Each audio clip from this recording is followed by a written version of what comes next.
So over here you can see that I'm in the home page of Tinkercad, and if I were to go on to the top, you can see gallery, blog, learn, and teach right here.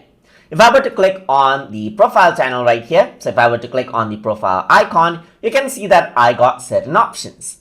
But what you can do is you can change your profile type so that you can also create classes, add students, and then let's say for example review student with. So in order to do that, I'm going to go to profile right here. So once I go to profile, this is what you have. So this is my screen name, that's YouTube channel. You can also go around and say I am a YouTube channel right here. And then here it says, how will you use Tinkercad? So I'm going to go around and let's say I'm going to choose student, teacher, parent, or on your own. So I'm just going to choose teacher right here.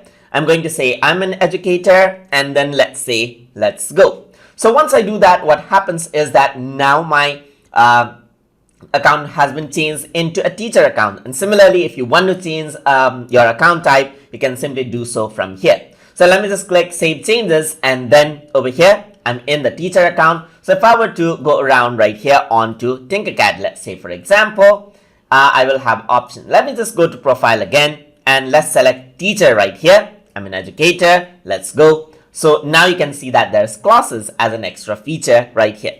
So let me just go back right here, and in classes you got the new feature where you can create class, as you can see. And if you were to click here, you can see classes is a new option right here. And that is how you can work around with the profile setting inside of Tinkercad. So I hope you guys learned something as always. And as always, please like, comment, share, and subscribe.